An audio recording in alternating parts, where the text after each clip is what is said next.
Bu bir uçak gemisi. Şaka gibi. Buradan bizi nasıl görmüş olabilirsin ya? Kuzucuk bekliyor orada. Kaliforniya'da aslında arabada kalmak yasak. Bu camların buğulanmasından anlıyorlar içeride olduğumuzu da. Şöyle bir havalandırma demiri aldık.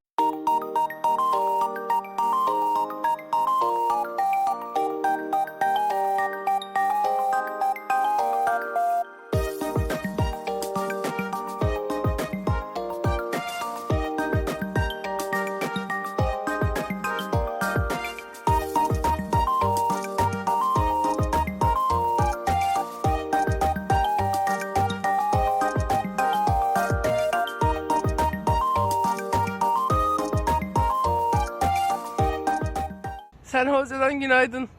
İnanamayacaksınız ama Haluk yanımda sabah yürüyüşüne çıktığımda. Olacak iş değil. Siz hep alışkınsınız ki beni görmeye yalnız başıma. Pardon, Sherlock'la. Burada karavanımız. Küçük bir parkın yanındayız. Encino Parkı. Hemen arkamızda şurada 2 tane tenis kortuyla bir tane basket sahası gibi bir yer var. Onun arkasında beach volley var bir de, evet. Ve onun arkasında gördüğünüz binalarda LinkedIn binaları. Hani hepinizin iş başvurusu yaptığı veya bir adresinizin olduğu LinkedIn var ya, işte şu arkamda gördüğünüz binalardan yönetiliyor. O kadar küçük bir park ki haritada bile bulmak çok zor ama daha önce geldiğimizde de biz burada kalmıştık. Çok da sevmiştik. Zar zor bulduk arkadaşımızın yardımıyla. Burada benim İTÜ'den bir arkadaşım var. O sağ olsun burayı gösterdi. Daha önce buradaydınız, yanımıza gelmiştiniz diye. 2 gündür de onunla beraber takılıyoruz. Video çekmeyi unuttum. Bu sabah günaydın. Haluk'un hastalığı bu arada hala iyileşmedi. Başım dönüyor, kulaklarım çok kötü diyor. Bilmiyorum ne olacak. Bir tane potable water dedikleri, yani içilebilir su çeşmesi bulduk. Üzerine de yazmışlar, göstereceğim size şimdi. Alelacele baktık, çok da uzakta karavan. Gittik bir tane uzun hortum aldık. Buraya geldik, şimdi bunu dolduruyoruz. Bu arada da ben acilen girdim içeriye, saçlarımı yıkadım. Bakın potable water diye yazmışlar. Bu içilebilir su anlamına geliyor. Bunu görünce su alabiliyorsunuz. Zaten biz filtreliyoruz da. Bir de burada irritable su diye bir olay var. O da damıtılmış su. Onu burada bahçe sulamaları için kullanıyorlar. İçmeyin diye zaten çeşmelerin üstüne yazmışlar. Buna yazmışlar potable water. Yalnız bir tane 100 feet, bir tane 50 feet, bir tane de 15 feet hortumla anca birbirine denkleştirip bulabildik. Neyse ki bu flexi hortumlardan aldık bir tane. Zannederim bundan sonra epeyce bir kullanırız onu biz. LinkedIn binaları. LinkedIn kampüsündeyiz aslında şu anda. Bir sürü bina var. Bir sürü. Kafeler, sağlık merkezleri, basketbol kortları. Yani kampüs içinde dolaşmak için ücretsiz bisikletler, her şey var. Karşıdaki binalarda Apple'ın binaları. Orada da arkaya doğru bayağı bir kampüs var. Epeyce bir binanın yanından geçtik. İşte bu kadar LinkedIn'in yanındayız. Apple'ın yanındayız. Bir sürü software binasının yanındayız ama bir iş bulamadık vallahi.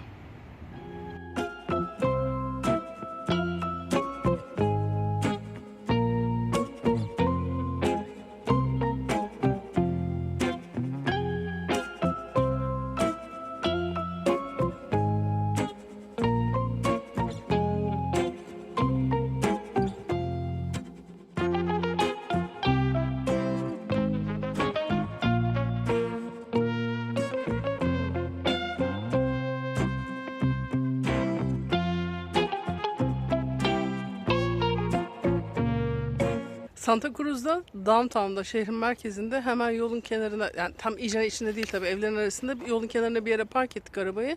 Karşımızda bir yeşillik alan vardı. Sherlock'la gelelim dedik. Ormanın içine düştük. Şu karşısı zaten plajların olduğu yer. Bakın o da sörf yapmaya koşuyor.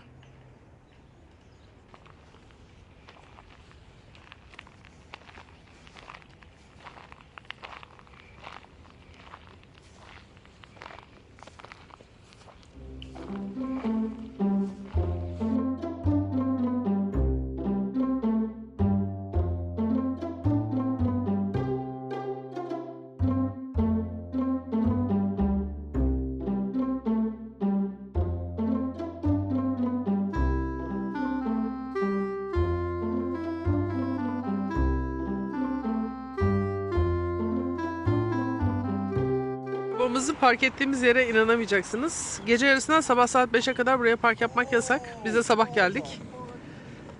Haluk şu anda dürbünle şu karşıya bakıyor. Çünkü orada fok balıkları var. Karavan burada. Tam böyle Santa Cruz'da, burunda bir yerdeyiz. Geceye kadar burada kalıp ondan sonra bir yerlere gideriz. Ama gündüz bile burada durmak çok güzel. Karavancılar buraları zapt etmesinler diye böyle bir kural getirmişler. İşte gece yarısından sabah 5'e kadar park etmek yasak. Böylece yatıya kalamıyor kimse. Santa Cruz Downtown burada. Bir National Park'ı daha bitirdik. Gel bakayım. Bir National Park'ı daha bitirdik. Bak. Redwood National Park. Çok iyi yapıyorsun. Hemen Lakewood'un bitimini yap. Lakewood? Şurası Aman işte. Krater Lake. Şuraya. Hı. Daha yukarı. Evet. Arkadaş her şeye karışıyor ya. Her şeye ya. Sticker yapıştırdığım yere bile karışıyor ya. Heh. Oldu işte. Bir National Park daha. 4 oldu. Yaşasın. Yaklaştırıyoruz. Böyle yaklaştırdık.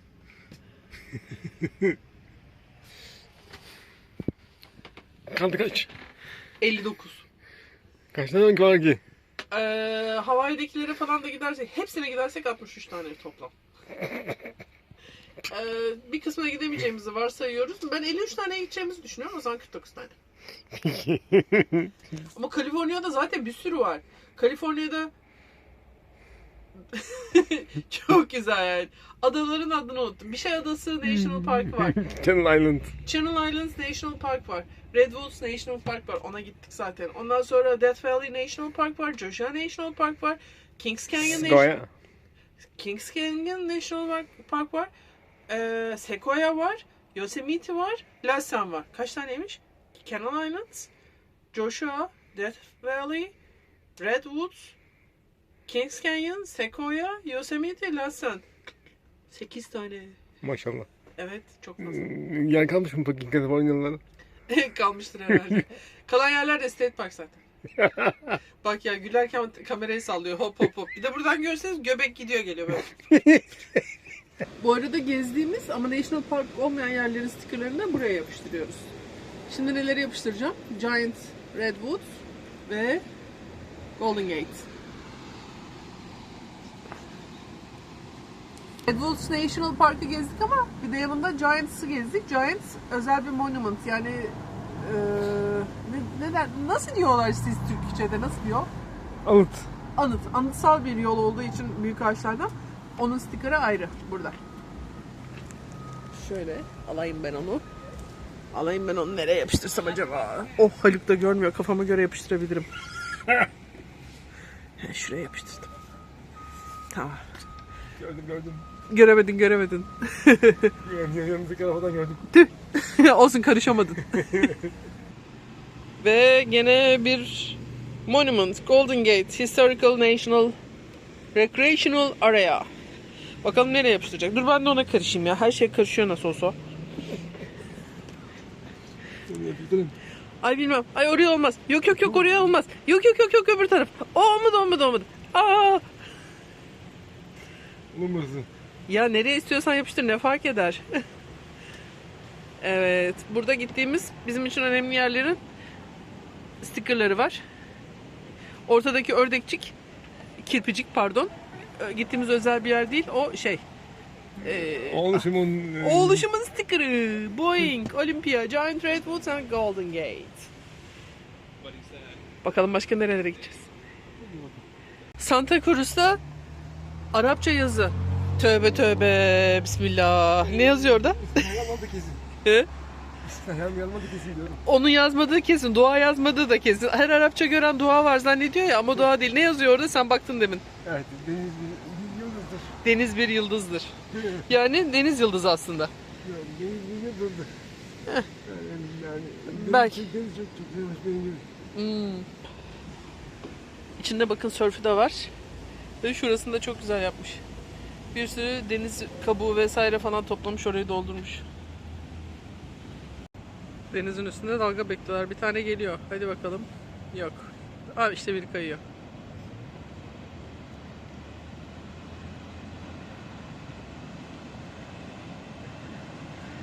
Başka kimse bu dalgayı kale almadı. O tek başına okey bu olur dedi ve düştü.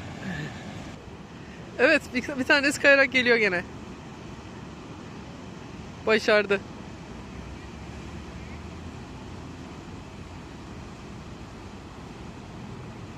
Düşmemeyi başardı.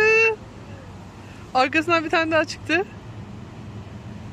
O da geliyor.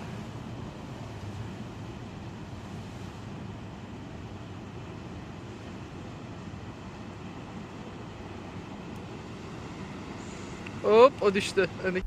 Arkadaşlar bugün gene sürpriz bir çanta almaya gidiyoruz. Bakalım bu sefer içinden ne çıkacak. Çünkü Arslan Street Foods diye bir Türk restoranına gidiyoruz. Sonunda düştü. Hep beraber rahatladık. Şuralarda bir yer olmalı.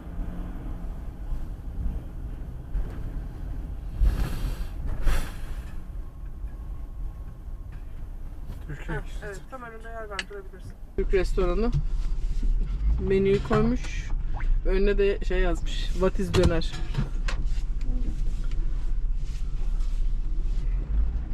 Şimdi de Whole Foods'a gidiyoruz. Whole Foods'tan da bugün fresh produce alacağız.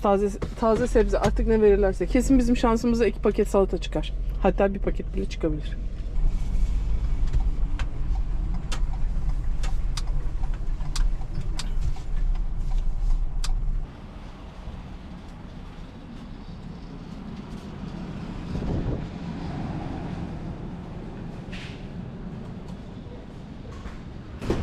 Hi, I'm here for Too Good To Go. Okay. Which one? Fresh produce. Produce. Okay. He's gonna get it ready for you right now. Okay. Evet, tahmin ettiğim gibi hazırlamamış. Şimdi hazırlayacakmış. Thank you. Did he forget to ready? Yeah, they forgot. Thank you. Bye. Thank you.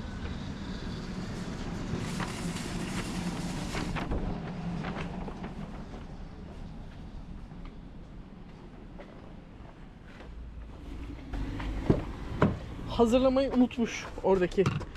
Şimdi koydu 2-3 bir şey içine. Sanki orada bir Sherlock yok. Evet Haluk Beyciğim. Aç bakalım Whole Foods'tan aldığımız taze paketimizden neler çıkıyor bugün. Bir adet yeşillik. Neymiş o? Baby arugula. Baby arugula. Her Hem de, neyse. hem de organik. Vay. Ya. İyiymiş. Arugula ne acaba? Bilmiyorum. Tamam. Bir adet mantar. Mantara basmayalım. Tamam. Güzel.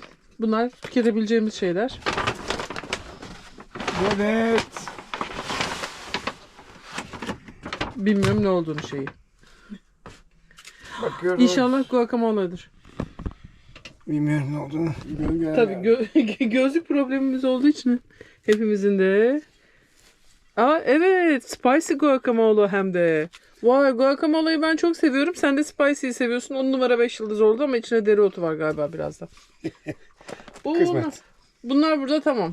Şunu alalım. Bir de arkandan Türk restoranından aldığımız paketi aç bakalım. Onlar yalnız bize normalin çok üstünde çok fazla kıyak yaptılar. Wow, taşınmıyor bile bu ya. Evet, tahmin ediyorum taşınmıyordur bile. Çünkü normalde birer tane dürüm çiğ köfte vereceklerdi. Bizim Türk olduğumuzu görünce dur ben size ilave bir şeyler daha koyayım dedi. Hemşirecilik. Hemşireci. Aynen öyle. Amerika'ya geldiğimizden beri ilk defa hemşirecilik gördüm yalnız. İnanılır gibi değil. Onları da en son Bir- çıkarken bir tane daha var ondan. Yogurt drink. 2 tane de ayran. Onları tam çıkarken arada onları da al dedi bana. Onları da attım çantaya. Yogurt drink. İnanın Amerika'da Türkler arasında hemşericilik hiç rastlamadık. Vardır muhtemelen ama biz hiç rastlamamıştık. Bu ilk oldu. Bu ne? Bilmiyorum. Çiğ köfte olabilir ama onları sonradan koydu. Sanırım et dürüm falan gibi bir şeyler bile olabilir yani. Döner bile olabilir. Sadece ekmek de olabilir. Sadece ekmek bu. Tamam. Okey. Sadece ekmek. Anlayıp bile. Sadece ekmek. Şimdi bakın nasılmış. Ben de bakacağım. Böyle sadece ekmek. Güzel. Bunu şuraya koyduk. Ayranlarımızı da kenara çektik. Hala biraz yer açalım. Onlar 3 tane sanırım. Onlar galiba çiğ köfte dürüm olanlar. Dürüm. Çiğ köfte dürüm. Ekmek var mı? Yok. Evet. Hiç açma. Adı ne? Çiğ köfte dürüm. Yok değil mi? Zaten sırf bu olacaktı. 2 taneydi. Dur ben size bir tane daha vereyim kıyam olsun dedi. Sonra dur ben ilave bir şeyler daha yapayım dedi. Bunları paketleyelim yarın akşam yiyelim bence. Durur değil mi yarına kadar? Buzdolabına atın. Buzdolabına atarız tamam. Tamam onlar 2 tane daha var değil mi? Tamam onların hepsi çiğ köfte dürüm. Başka ne var? Bir şeyler daha koyduğunu gördüm de ne koyduğunu görmedim. Bir de o kutuya bir sürü bir şeyler koydu içine. Bakalım içinde ne varmış. Dırın dırın. Bu çok fazla olmuş. Döner ve soslar ve salata. Bu bayağı bize bir haftalık yemek olmuş. Arslan Dürüm'e teşekkür ederiz. Bayağı bir hemşericilik yapmış bize. Güzel. Döner gibi döner. Gerçekten güzelmiş. Arslan Türk Street Food'a teşekkür ederiz. Santa Cruz'a gelirseniz uğramayı unutmayın.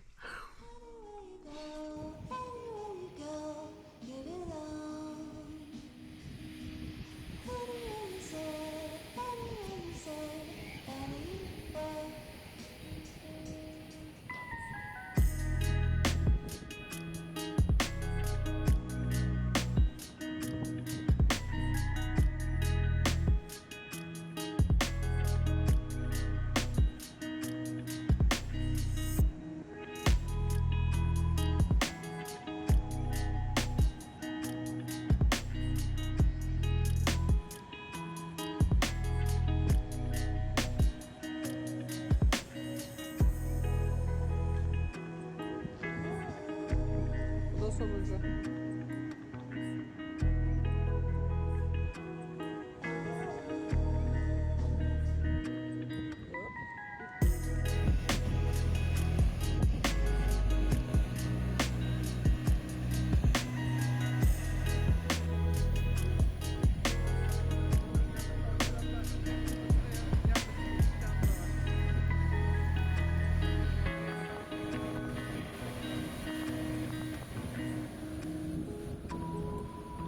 Bir kurcalamadığın buzdolabı kalmıştı. Ona ne yapıyorsun? Buzdolabının kilidi aşağı doğru kaymış. Onu düzeltiyor. Aşağıdakinin kapağı neredeyse açılacağım diyordu. Kilidin bağlandığı yer yukarıda olduğu için buzlukta çok zor kilitleniyordu. Şimdi ortalayınca ikisi birden inşallah bittiği zaman göreceğiz. Bakalım. Klik diye kapanacak mı acaba? İnsanın tamirci kocası olması ne güzel bir şey. Tamirci kocası. Peki tamirci kocası.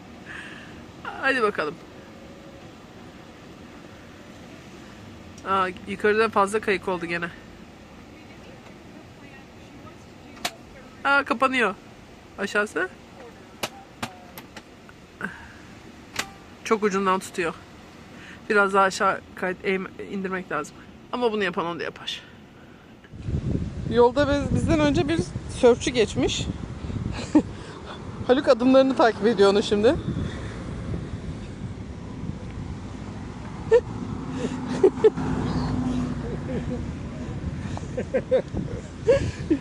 Burada her yerde sörfçüler var. Buradan merdivenlerden çıkıyorlar. Şu ileride açığa gidip kayıyorlar. Abi border collie geliyor. Çok tatlı bunlar ya.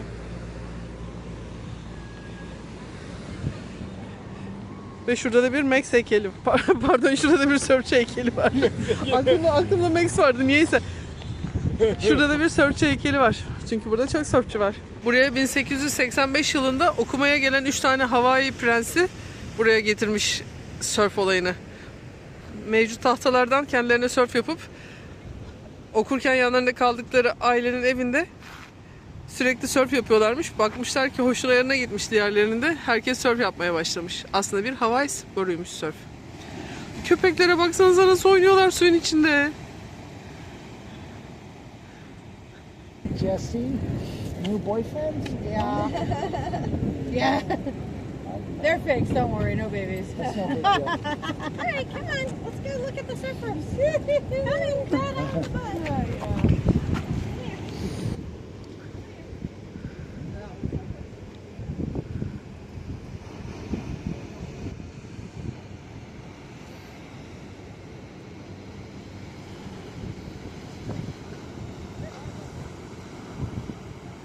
Sörf olayı burada kafayı sıyırmış gibi. Şunlara bakar mısınız? Denizin üstüne bir bakın. Orada, burada, her yerdeler. Bütün denizin üstünde sörfçüler var. Şaka gibi. Biz hala Santa Cruz'dayız. Çünkü paket bekliyoruz. Çocuklar bir paket yolladılar ve bilmiyorum hükümetin kapanmasından dolayı mı ya da başka bir şeyden dolayı mı bir türlü gelmedi. Haber de vermiyor. Sörfçüleri izliyoruz. Kahve içiyoruz. Karavanımız şurada. Sabahleyin saat 6'da geldik bugün. 6'dan beri şu anda da akşam saat 6. 12 saattir buralarda hala kimi kayıyor, kimi düşüyor. Dalga bekliyorlar. Burası bir sörfçü cenneti. Bu kadar uzun süre sörfçülere seyredip sörf yapmamak nasıl bir şey? Güzel bir şey. Yapmak istemiyor musun? Yapabilsen yapmak istemez miydin? Gerçekten mi? Ama çok eğlenceli görünüyor. Ama çok yorucu görünüyor. Ben de. Bakın motorlu olanlardan. Kısa ya da motorlu değilse de farklı bir şey. Bunları kayarken gördüm ben birkaç kere. Havada gibi kayıyorlar. Suya değmiyorlar. Bakalım nasıl çıkacak bu da. İniyor şimdi aşağıya.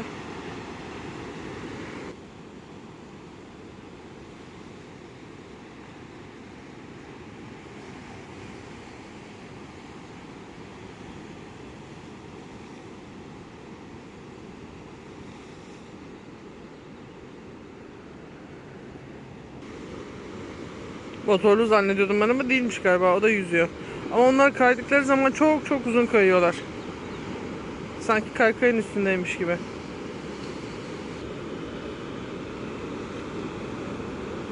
Her boy geliyor. Bir tane çok kısa gelmişti. Bir tane şu kız geldi. Şimdi de bu arkadaş iniyor aşağıya. Onunki daha uzun. Farklı farklı çeşitleri var. Ha evet işte o kalktı. Bakın sanki havadaymış gibi gidiyor. Değmeden suya neredeyse.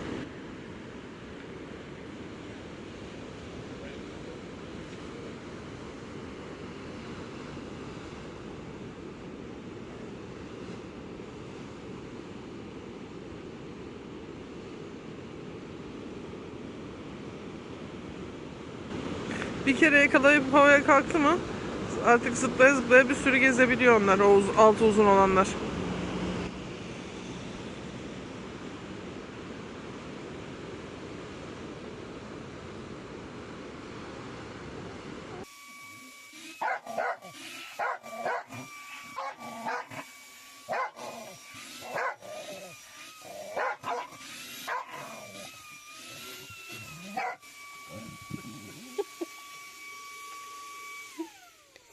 Annenin yanına kaçarsam bir şey yapamaz bana. Hı.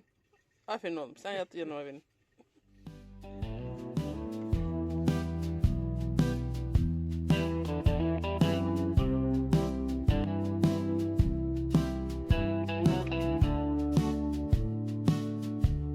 They told us we were rookies. They claimed our time was done. Said we'd never make it before the setting sun. But dust just fuels our vision, and scars just mark our pride. The wind can't shake our mission. We ride with time and tide. They said you're just rookies. They said you're too old. Said you won't make it down that road so cold. But the road keeps calling like a song so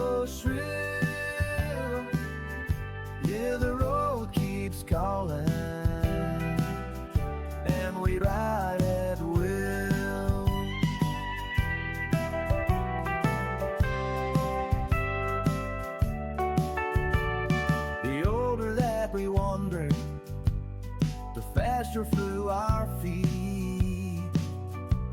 Each stumble made us bolder. Each dawn brought strength so sweet.